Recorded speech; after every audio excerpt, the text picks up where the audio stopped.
this is a response to Kevin Rennie of the Hartford Courant, who has another provocative piece. This was from Sunday. He writes about the need to have candidates disclose their tax forms. It's a generally good piece, but I have two significant disagreements. And yes, I have a solution that is another third way. I'm Mark Stewart, myself, candidate for governor, but I don't think my position here on this issue would be any different because I've held this for a long, long time.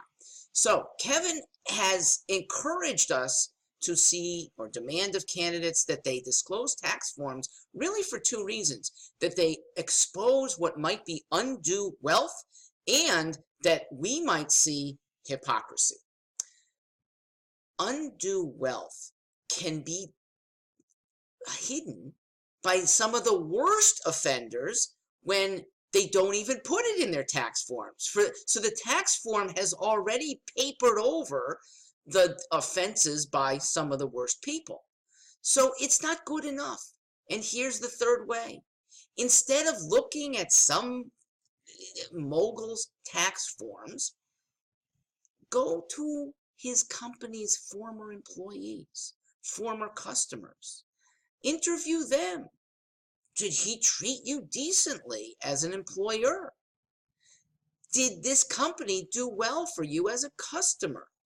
If you've got 80% saying, yes, done well, or 20% even saying really well, that's a mark of esteem.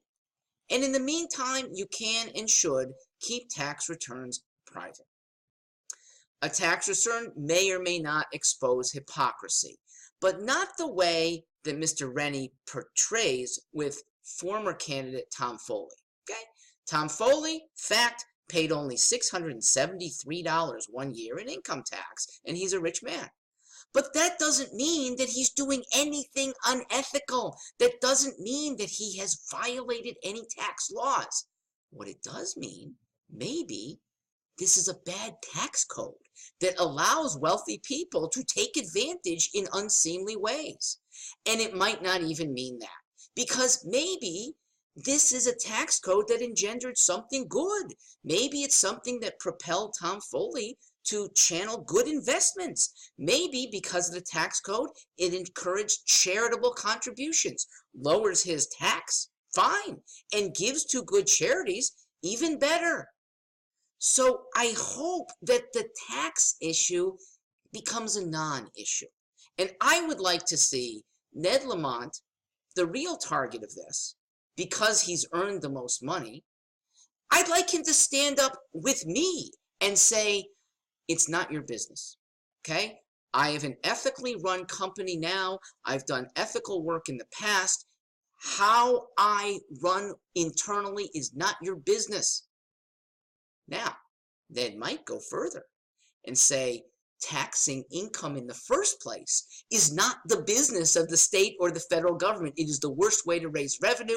It's dubious in terms of its constitutionality for some of the things that the government shouldn't be raising money for. That's federal, not state. The state can tax as much as it wants. There's no limitation, unfortunately. Feds have a limitation. Jefferson recognized that. Democrats used to recognize that. We've forgotten all about it. My tax plan would do just that. Minimal taxation, and taxation that encourages good by encouraging private steering of money towards good investments and good charities and minimizing what we have to pay to government. Please look into it. Oh, I forgot. One more suggestion from Mr. Lamont, who really has the status to make a huge impact on this bad proposition that one should be ashamed of being rich. And unfortunately, that's a proposition that has infected Democrat leaders. So it puts them into sometimes true hypocrisy. Sometimes they have to glide over an issue. A candidate like Ned should stand up and say, riches ethically earned should be lauded or at least not criticized, Because when you earn money for yourself, you inherently are helping other people. Nobody buys your stuff if you are robbing them, okay? So ethically earned wealth is actually a sign that you have made more transactions to help more people. People who have been willing to purchase your service.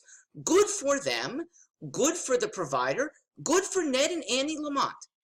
And I wish my party were not so embarrassed about it. You should be embarrassed when you stifle economic opportunity, which unfortunately government sometimes does.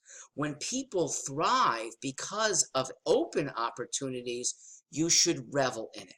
And those Democrat leaders who want to squash one because it loses the equality of result, they should go to Korea, North Korea. They should potentially go to the former Albania, which hasn't really recovered well. Venezuela might be a good home for you. Even Cuba is moving in the right direction now.